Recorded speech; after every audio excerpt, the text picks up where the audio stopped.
मुलायम hit Modi magic चित, क्या इस दिशा में उत्तर प्रदेश के परिणाम गए हैं? 7 सीट पर बीजेपी पिछड़ गई और उसके हिस्से में जो 11 सीट थी उसके हाथ में सिर्फ 4 सीट इस वक्त रुझानों के जरिए सामने आ रही है। हालांकि बहुत कम 2 सीट ऐसी है जहां पर बेहद कम मार्जिन है, वहां पर लगातार समाजवादी पार्टी और बीजेपी ऊपर नीचे हो रही है। लेकिन चरखारी एक ऐसी सीट है जहां पर उमा भारती जीती, सांसद बनी, मंत्री बनी, वहां पर बीजेपी तीसरे नंबर पर पहुंच गई। और उत्तर प्रदेश के लखनऊ पूर्वी सीट पर भी बीजेपी की स्थिति नाजुक हो गई। और जो जानकारी है उसमें समाजवादी पार्टी एक सीट जीत चुकी है। अब रिजल्ट आने शुरू हो रहे हैं धीरे धीरे, और ये रिजल्ट गुजरात के भी आए हैं, राजस्थान के भी आए हैं, और उत्तर प्रदेश में 4 सीटों पर बीजेपी आगे चल रही है। ठाकुरद्वारा सीट समाजवादी पार्टी ने जीत ली है। तो चुनाव परिणामों की दृष्टि से देखें तो ये बहुत महत्वपूर्ण है। बिजनौर, चरखारी दोनों जगह समाजवादी पार्टी है, जिसका जिक्र हम लोग लगातार कर रहे हैं। बलहा, बहराइच, सिराथू से समाजवादी पार्टी आगे चल रही है। और समाजवादी पार्टी सहारनपुर में बीजेपी के उम्मीदवार को बढ़ाता है। सहारनपुर में पश्चिमी यूपी का हिस्सा है सहारनपुर, रोहनिया, निदासान से भी समाजवादी पार्टी आगे चल रही है। लखनऊ पूर्व में बीजेपी आगे फिर से हो गई है। जो जानकारी अब आ रही है, नई जानकारी आई है, यहाँ पर लालजी टंडन के बेटे चुनाव लड़ रहे हैं और वो आगे चल रहे हैं। नोएडा सीट पर बीजेपी को बढ़ी हुई है। और ये जो लखनऊ पूर्व की सीट है, यहाँ बता दें, ये 2000 मतों के ऊपर नीचे का खेल अभी यहाँ पर चल रहा है। कुछ और अरसे बाद या कहें बहुत दिनों के बाद 2.5 बरस की शासन व्यवस्था उत्तर प्रदेश में जो रही, इसको लेकर लगातार निशाने पर हर राजनीतिक दल ने लिया। लेकिन पहला मौका आज ऐसा आया जिसमें राज्य के मुख्यमंत्री अखिलेश यादव इन चुनाव रुझान परिणामों को देखकर बाहर निकले, मुस्कुराते हुए सामने आए और अच्छे दिन का जिक्र कर गए। जो समाज को बांटना चाहती हैं उनको पीछे कर दिया है। जिस रास्ते पे समाजवादी पार्टी उत्तर प्रदेश को ले जाना चाहती है, और पहले दिन से समाजवादी पार्टी ने कोशिश की है कि विकास और खुशहाली का रास्ता अपनाएं, और लगातार उस दिशा में समाजवादी पार्टी ने काम किया है। और जनता के बीच में मैं आपको विश्वास दिला सकता हूं कि ये परिणाम आने के बाद समाजवादी पार्टी पूरी जिम्मेदारी से विकास और खुशहाली के रास्ते को आगे बढ़ाने का काम समाजवादी पार्टी करेगी। यूपी को लेकर लगातार समाजवादी पार्टी की तरफ से जो बात निकल कर आ रही है, उसमें वो अपनी शासन व्यवस्था को बेहतर मान रहे हैं। सांप्रदायिकता की जो लकीर खींची जा रही थी बीजेपी को लेकर, उसको निशाने पर ले रहे हैं। नलिनी सिंह जी, क्या ये माना जाए कि ये कहीं ना कहीं समाजवादी पार्टी के लिए कैसे ऑक्सीजन के तौर पर काम कर रही है, जिसमें उसके पुराने सारे दाग धुल रहे हैं, या वो छुपा रही है? ऑक्सीजन में कार्बन डाइऑक्साइड भी मिली हुई है, लेकिन आज वो उसका सांस नहीं ले रहे हैं। देखिए, ऐसा है कि सत्तासीन, ज़्यादातर जो सत्तासीन दल होता है बाई इलेक्शन में वही जीतता है। तो जो उस तरह से समाजवादी पार्टी ने किया है, इसका सबसे बड़ा लेकिन गुण है कि इसने सीटें छीनी हैं, वरना ज़्यादा होता। अब गुजरात में भी देख लीजिए, आहिस्ता आहिस्ता जाकर के शायद 9 में से 7 सीटें सत्तासीन दल भाजपा को मिल जाएं। जो सबसे बड़ी स्टोरी है वो राजस्थान की है, जहां पर अगर 4 में से 3 भाजपा हारती है तो बहुत ही ज़्यादा कहना पड़ेगा कि विश्लेषक इसके ऊपर देखें कि हुआ क्या। लेकिन सपा की अब बात करें, देखिए सबसे बड़ी बात है कि सपा को पिछड़ों का समर्थन मिल गया, और बसपा की जो वोट थी, लगता है कि सपा के पाले में गई, वरना इस तरह से स्वीप ना होती। क्योंकि सपा जो आज कुछ भी कहे, और आज कहने दीजिए, लेकिन सपा का जो लॉ एंड ऑर्डर, जो प्रशासन है, उस पर उंगली कई बार उठी है। मुझे आपसे इससे थोड़ा सा बढ़ के मैं कहूँगी कि ये सिर्फ ये उत्तर प्रदेश, गुजरात, राजस्थान का देखकर देखिए, भाजपा तो सहम गई होगी, और अब आप देखना महाराष्ट्र में बहुत जल्दी से सहमति बन जाएगी सीट के बंटवारे पर, हरियाणा में अलायंस बन जाएगी, कुछ गठबंधन हो जाएगा, दिल्ली में चुनाव कुछ दूर हो जाएंगे, इतनी जल्दी नहीं होंगे। लेकिन जो सबसे मुझे बड़ी बात लगती है कि भाजपा असम को भी देखे, कांग्रेस असम को भी देखे। आज कांग्रेस के अच्छे दिन हम बता रहे हैं, असम में 3 बार गोगोई जीते हैं। लोकसभा में इसका अंदेशा हो गया था, आज 2 सीटों पर दोनों कांग्रेस हार गई है। भाजपा ने एंट्री ले ली है वहाँ पर। एंट्री माने एक भाजपा को गई है और एक वो अजमल को गई है AIUDF की। सबसे बड़ा जो इम्पोर्टेंट है वो पश्चिम बंगाल है। वहाँ पर भाजपा ने एक एंट्री जो ली है, एक सीट जीत करके, क्या भाजपा अब प्रमुख विपक्ष की ओर जाने का के ऊपर अपनी सारी ताकत झोंक देगी? आपको याद होगा 17% कमेंट एक मिनट लेते चले जरा। बीजेपी के नेता चूंकि हमारे साथ हैं शहनवाज जी, जो बीजेपी की अपनी राजनीतिक जमीन उसके अपने जन्म के साथ थी, उसमें ये पूरी हिंदी पट्टी आती है, उसमें बंगाल और असम नहीं आता था। लेकिन ये उपचुनाव के परिणाम बंगाल में बीजेपी का रास्ता खोल रहे हैं, दरवाजा खोल रहे हैं। एक सीट जीती है जिसका जिक्र नलिनी जी ने किया। क्या ये जो प्रयोग किए गए इस दौर में, चाहे वो विकास के प्रयोग हो या हिंदू राष्ट्रवाद की सोच हो, हिंदी पट्टी कुछ और देखना चाहती है, क्या ये माना जाए इस दौर में? नहीं, हिंदी पट्टी में मैंने कहा ना कि ये सिर्फ इन विधानसभा के उपचुनाव के रिजल्ट से वो कुछ और देखना चाहते हैं, ये कहना बहुत जल्दी होगा। लेकिन ये सही है कि ईस्ट में भारतीय जनता पार्टी का कमल खिल रहा है। जो नलिनी जी बता रही थी कि आसाम में एक सीट हम जीते, और सबसे बड़ी बात है कि जो बंगाल के अंदर जो भारतीय जनता पार्टी का एक भी विधायक बंगाल की विधानसभा में नहीं था जी, और वहाँ सम्यक भट्टाचार्य जीते हैं। लोकसभा के चुनाव में भी वो उस सीट से करीब 33,000 वोट से आगे थे, और उन्होंने लोकसभा लड़ा था और फिर हम विधानसभा लड़े। ये संदेश बंगाल जरूर दे रहा है कि अब उन्होंने कम्युनिस्ट को देखा, कांग्रेस को देखा, और भारतीय जनता पार्टी लोकसभा के चुनाव में भी बहुत अच्छा परफॉर्म बंगाल के अंदर की थी। हमने बहुत वोट पाया था और बंगाल में हमारी एंट्री हुई है। लेकिन ये विधानसभा के जो चुनाव हुए, जिसमें पांचों राज्य में पूर्ण बहुमत की सरकारें हैं, और शायद हमारे उम्मीद के मुताबिक आपने सही आकलन किया, वो रिजल्ट नहीं आया है। इसको ये भी कहना कि ये केंद्र सरकार से जोड़कर हमारे विरोधी अभी इस जीत को केंद्र पर जीत बता रहे हैं, लेकिन ये स्थानीय स्तर पर चुनाव हुआ है। हमें ज़रूर अपनी कमियां तलाशनी है कि कहाँ कमी रह गई है, लेकिन उससे आगे बढ़ेंगे। अभी जो दो बड़े चुनाव होने वाले हैं महाराष्ट्र में और हरियाणा में, उन दोनों चुनाव को जीतना हमारा सबसे पहला इम्तिहान हम वो मानते हैं, क्योंकि केंद्र की सरकार बनने के बाद विधानसभा के आम चुनाव 2 आने वाले हैं, और इन 2 चुनाव में लोकसभा में हमने बहुत अच्छा परफॉर्म किया है, और हमें ये उम्मीद है, अपेक्षा है कि हम विधानसभा में भी यहाँ पर सरकार बनाएं, क्योंकि महाराष्ट्र में 15 साल से और हरियाणा में 10 साल से कांग्रेस की सरकार है, और वहाँ पर जो हम लोगों के पास जो रिपोर्ट है अभी, उससे हमें पूरी उम्मीद है कि हम वहाँ सरकार बनाएंगे। तो इन सारे चुनाव में मैं वाजपेयी साहब एक चीज जरूर कह सकता हूँ, शहनवाज जी, इस पे चुनाव में हम अति उत्साह में नहीं, आम चुनाव में हम संभल कर लड़ेंगे और अच्छे से लड़ेंगे। और नहीं, ये तो आपको पार्टी के भीतर अब कहने की मजबूरी भी आ गई है जिस दिशा में जा रही है। लेकिन संजय जी, ये जो स्थिति हम एक देख रहे हैं, बंगाल की एक तरफ स्थिति है, दूसरी तरफ राजस्थान भी एक नई सोच के साथ आ रहा है। राजस्थान में सभी सीट लोकसभा की जीत ली गई थी बीजेपी के द्वारा।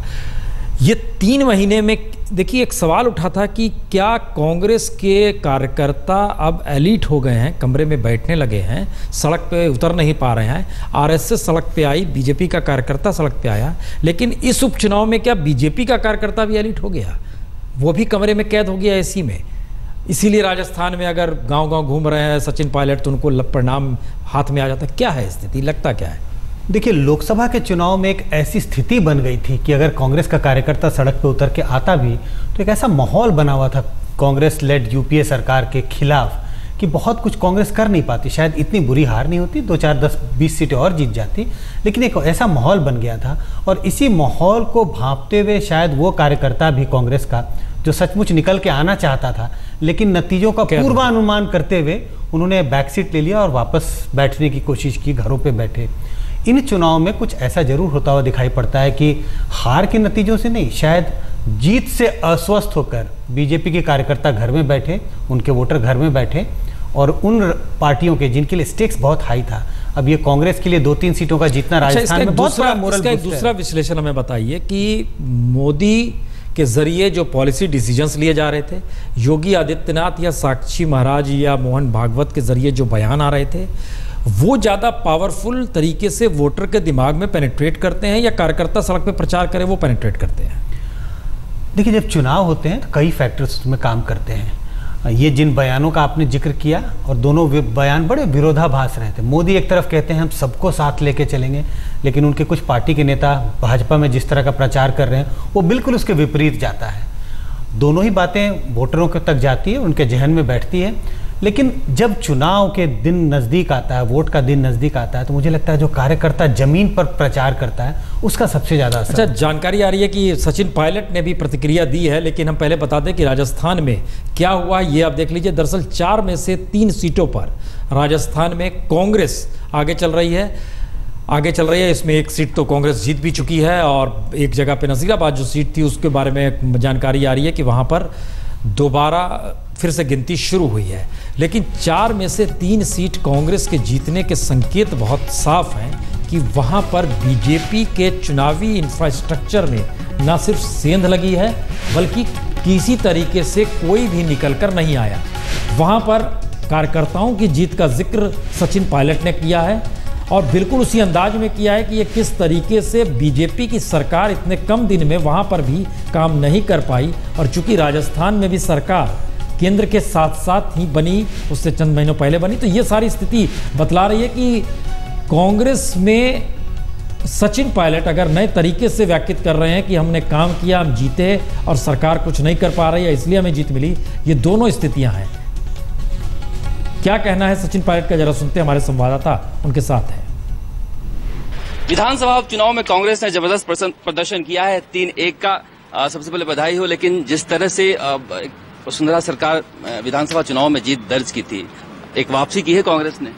निश्चित रूप से मैं समझता हूं इतना भारी बहुमत बीजेपी के पास था, सत्ता में रहते हुए केंद्र की सरकार उनके पास थी, प्रदेश की सरकार उनके पास थी, सारे मंत्री, सांसद, विधायक सब लोगों ने धनबल का प्रयोग किया, अपने प्रभाव का मिसयूज किया, सारे कोड ऑफ कंडक्ट को उन्होंने ताक पर रख दिया।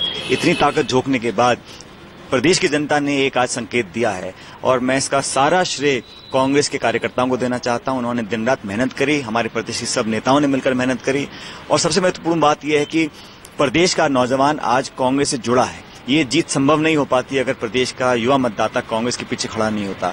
और 3 महीने पहले हम लोकसभा का चुनाव बुरी तरह हारे थे। इतने कम समय में लोगों का आशीर्वाद लेना अपने आप में कांग्रेस पार्टी के लिए बहुत बड़ी बात है। मोदी मैजिक नहीं चलाया, वसुंधरा जी का जादू खत्म हो गया, क्या हुआ? ऐसा है, ये मैजिक और जादू कहने की बातें होती हैं। जो जीतता है उसको लगता है कि सारे काम वो सही कर रहा है, लेकिन ये उपचुनाव के परिणाम राजस्थान में सरकार को आईना दिखाने का काम करेंगे। और जो 9 महीने की सरकार रही उससे लोग असंतुष्ट हैं, और वो समझते हैं कि कांग्रेस पार्टी को अब समर्थन देना उनके पक्ष में है, उनकी बेहतरी का काम होगा। ये बात स्पष्ट हुई है। और 4 सीटों पर जहां पर बीजेपी ने पूरी ताकत लगा रखी थी, और ये चारों सीटें बीजेपी के पास थी पहले, और 4 में से लगभग 3 सीट ऐसी थी जहां 50,000 का मार्जिन से बीजेपी विनिंग सीट्स पे थी। उन सीट को हमने विधानसभा में हारा 50,000 के मार्जिन से, उससे ज्यादा मार्जिन से लोकसभा में हारा, और फिर अब 3 महीने के बाद हमने कड़ी मेहनत करी, कार्यकर्ताओं ने, हम जीत कर आए हैं। सारे सांसद, सारे मंत्री, राज्यसभा सांसद सब लगा रखे थे बीजेपी सब सीट पर, क्या इसके बावजूद इस तरह से हार हुई? बीजेपी के जो सांसद विधायक जीत के गए हैं उनका तो है ही है, लेकिन ये सवाल खड़ा होता है उनके नेतृत्व पर। भाजपा का जो प्रदेश का नेतृत्व है, जिस एरोगेंस से उन्होंने अपने कार्यकाल को 9 महीने को अंजाम दिया है, उस पर एक बहुत बड़ा एक सवाल लोगों ने उठाया है। और सबने मेहनत करी, बीजेपी का ना सिर्फ प्रदेश लेकिन प्रदेश के बाहर से भी लोगों को लेकर आए। हमने लिखित में कंप्लेंट्स करी हैं कि किस प्रकार बूथ पर एमएलए और एमपी बैठे रहे पोलिंग के दिन, प्रदेश के बाहर के लोग, प्रदेश के नेता। तो तमाम अड़चनों के बावजूद भी लोगों का आशीर्वाद रहा, और प्रजातंत्र की ताकत होती है जहां पर सच्चाई की जीत होती है। कांग्रेस बिखरी हुई थी, लगातार फैक्शन बन रखे थे कांग्रेस में, लेकिन आप अशोक गहलोत को लेकर प्रचार किए।